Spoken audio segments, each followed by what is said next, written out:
السلام عليكم ورحمة الله وبركاته، حبايب قلبي ومتابعين محترمين، يا رب تكونوا بألف خير. النهاردة هعمل معاكم ممبار بطريقة سهلة وبسيطة وجميلة جدا. طبعا كلنا بنموت في الممبار. أنا جبت كمية كيلو ونص وغسلته قبل الفيديو عشان ما ياخدش وقت، بس أنا عملت معاكم الفيديو ده قبل كده على القناة. اللي عايز يعرف طريقة تنظيف الممبار بطريقة سهلة وبسيطة يجيب الفيديو على قناتي. فما رضيتش اطول عليكم الفيديو، فطبعا غسلته ونضفته قبل ما ابتدي خالص، وهو خليته زي الفل زي ما انتم شايفين كده ابيض وشفاف. غسلته بدقيق وملح وخليته ما فيهوش اي ريحه خالص. تمام، ادي الممبار. وطبعا قطعت الخضره ونضفتها وغسلتها. انا بحب احط كزبره وشبت اكتر من البقدونس عامه في المحشي او الممبار.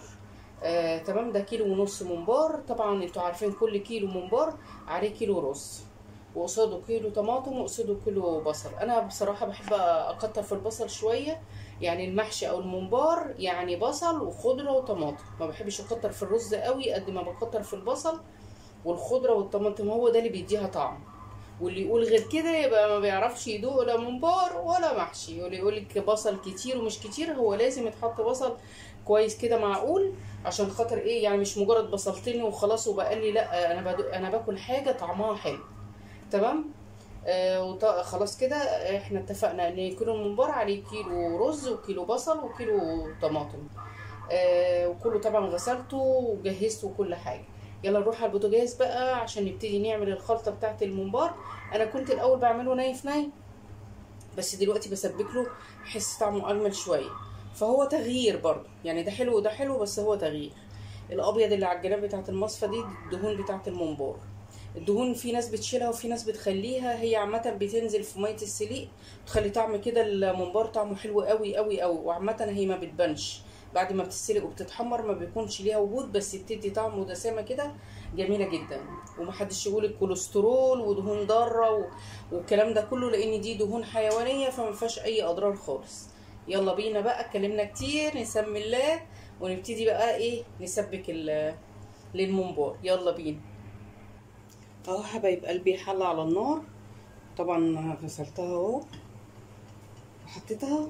طبعا تكون حله كويسه كده كبيره، لان انا عامله كميه كويسه تستوعب كل اللي انا هعمله. تمام. طبعا البصلايه معايا مقطعاها كويس، اللي عندها كيتشن هتعملها فيها. طبعا في ناس بتقلي بزيت وسمنه، وفي ناس بتقلي بزيت بس. فانا بحب اعمل خليط كده، يعني مكعبين كده زبده بساط، وهحط زيت طبعا ده اساسي. بسم الله الرحمن الرحيم.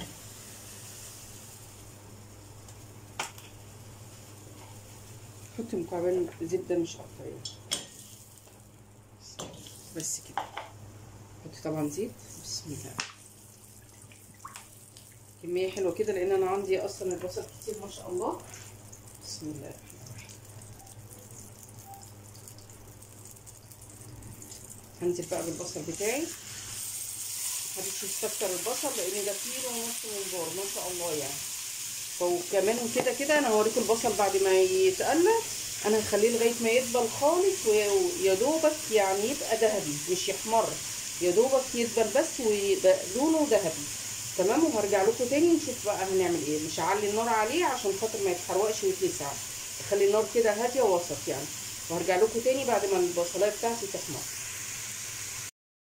كده خلاص حبايب قلبي، البصلايه زي ما انتم شايفين كده، البصل انا حطيته دبل ويا دوبك اصفر حاجه بسيطه جدا. انا ما بحمروش، بسيبه لغايه ما يصفر بسيط قوي قوي قوي.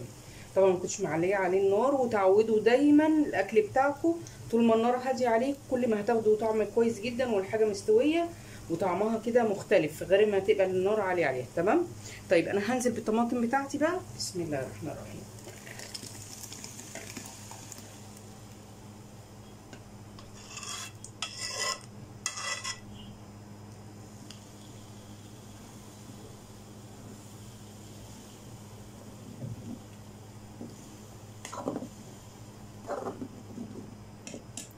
انا بقى بحب يعني في الخطوه دي بحب احط كبشه كده خضره.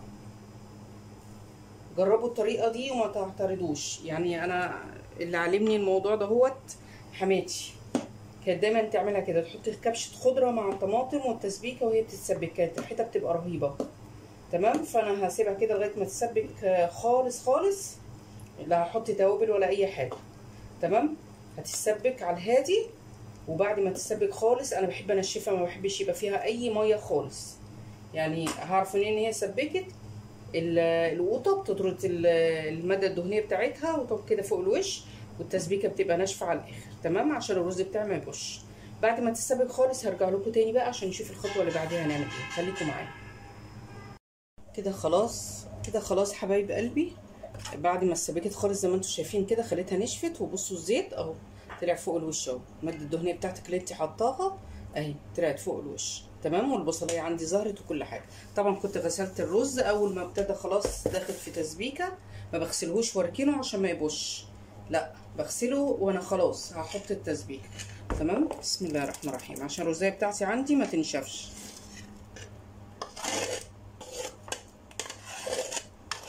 هظبط بقى الصلصه وهظبط كده الخضره. حبايب قلبي، ظبطت الصلصه بتاعتي، حطيت شويه اللي كانوا باقيين، حطيت كله وحطيت الخضره وكل حاجه تمام. هحط بقى التوابل بتاعتي. هحط فلفل اسمر. بسم الله الرحمن الرحيم. اي توابل انت حباها بقى ومتعوده عليها ممكن تحطيها. انا بحط فلفل اسمر، وبحط 7 بهارات.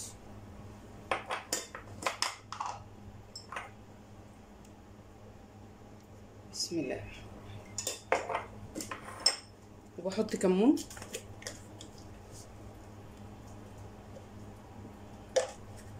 وبحط كزبره. بحط كزبره ناشفه. طبعا هظبط الملح بتاعي، هظبط الملح على قد المقدار بتاعي. تمام. كده خلاص حبايب قلبي، ظبطت الدنيا كلها، ظبطت الملح بتاعي. ومش عيب ان انا ادوق واشوف الملح بتاعي عايز زياده عايز اقل، عشان ما يبقاش حتى حادق. يعني لما يكون قليل وازود احسن ما يكون زياده ومش هقدر اعمله. تمام. ظبطت الدنيا كلها والتوابل بتاعتي.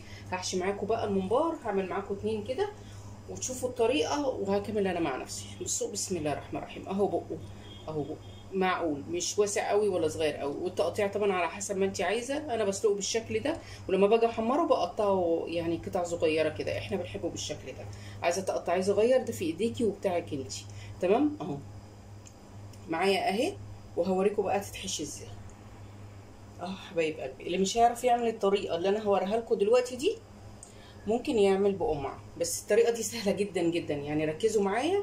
بصوا يعني كلنا ما كناش بنعرف في الاول، وبعد كده خلاص بقينا محترفين. اهو اهي الفتحه اهي اهي، حطها في قلب الطبق بصباعي ده وده اهو. بسم الله الرحمن الرحيم اهو، ما بياخدش ثواني اهو اهو. بسم الله الرحمن الرحيم.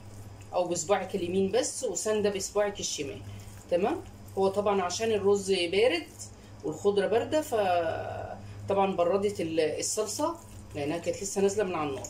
بسم الله الرحمن الرحيم. هو بالنسبه لي دافي دلوقتي اهو اهو يا حبايبي. انا مش هملاه قوي لان ما بحبوش مملي قوي، وعلى ما يستوي يبقى يعني حجمه معقول اهو.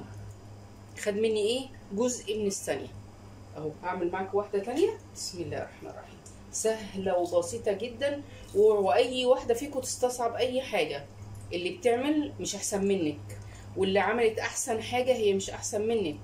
كلها حاجات بسيطه وسهله، ولازم تتجرأ ولازم ايديكي تاخد على الحاجه اهو. اهي ايديا اهو، صباعي اليمين اهو. بصوا بسم الله الرحمن الرحيم. جزء من السنه اهو. وغلطي مره واتنين مش مشكله، هتتعلمي، مش اشكال. احسن ما تقولي انا مش عارفه. انا بكلمكم زي ولادي وزي اخواتي بالظبط، بقول لهم نفس الكلام. مش عيب ان انت تغلطي وتتعلمي وتجربي وتبوظي، بس هتتعلمي في الاخر. انا مش هعمله مليان قوي اهو. على ما يستوي هيبقى حجمه حلو قوي اهو. نعمل واحده كمان، نعمل واحده كمان، يلا بينا. بسم الله الرحمن الرحيم اهو. صباعي اليمين هو اللي شغال، وصباع الشمال فاتح الممبار اهو وسنده اهو. اهي هبططها كده، احط شويه من الناحيه دي كده، حاجه بسيطه لانها ما اتملتش كويس. تمام. مملهوش على الاخر، عشان لما بيجي يستوي طبعا بينفش، وعشان تبقى مستويه معايا وحجمها حتى ما يبقاش كبير قوي. تمام. وخلي الاطرف كده فاضيه، عشان هي اول ما بتنزل الميه السخنه بتضمر كده. تمام اهو. خلاص ادي خلصت معاكم 3. هكمل الكميه اللي معايا كلها وارجع لكم ان شاء الله. كده خلاص حبايبي قلبي، حشيت كل الكميه زي ما انتم شايفين كده اهو. شايفين لونها عامل ازاي؟ طبعا مجهزه حله على النار وحاطه فيها ميه، وطبعا انا حاطه كل التوابل في الممبار، فمش محتاجه ان انا اتبل الميه، بس حطيت فيها شويه فلفل اسمر و3 ورقات من اللورو وبس كده، مش هحط اكتر من كده. يلا بينا على النار. الميه غليت هسقط فيها الممبار اهو. حبايب قلبي الميه اهي غليت، هنزل الممبار بتاعي بقى واحده واحده كده بالراحه اهو. شايفين حشو اهو، مش ملياه على الاخر عشان لما بيستوي طبعا بينفش. تمام. مش هحط الكميه كلها، هحط نص الكميه اللي معايا عشان يستوي براحته، وطبعا ما يفرقعش ولا يحصل له اي حاجه. مجرد ان انا انزله في قلب الميه انا مش هاجي جنبه ولا هقلبه خالص، هسيبه يستوي حوالي نص ساعه. طيب هعرف منين ان هو استوى؟ هاجي اجسه من بره كده، لو الجلده اللي بره دي طريه واستوت يبقى خلاص هو خلاص استوى على كده، ما زودش عشان ما تفرقعش مني. تمام. وهو لما يستوي انا هرجع لكم تاني واوريكم شكله هيبقى عامل ازاي اهو. هحط نص الكميه زي ما انتم شايفين كده اهوت اهو، مش حاشيه قوي، مش هخلي العين عليه عاليه، يعني هو يا دوبك اهو هيغلي. مجرد ان اخلص سقط الشويه اللي انا هحطهم واروح مخليه النار وسط، مش عاليه قوي ولا واطيه قوي. بس كده خلصت نص الكميه، هسيبها بقى تغلي. هحط الغطا الحله واربع عشان ما تفورش مني. تمام. والنار وسط زي ما اتفقنا. ارجع لكم تاني بعد ما يستوي. كده خلاص بعد ما استوى الكميه اللي انا حطاها اهو ما شاء الله. طبعا انا جسيت الممبرايه من بره ولقيتها استوت.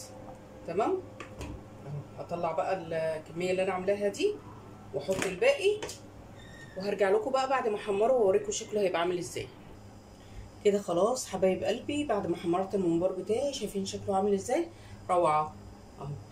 بصوا الرز فيه احمر مش ابيض، عشان الصلصه انا كنت طبعا مكتراها، فطعمه روعه رهيب والريحه جباره.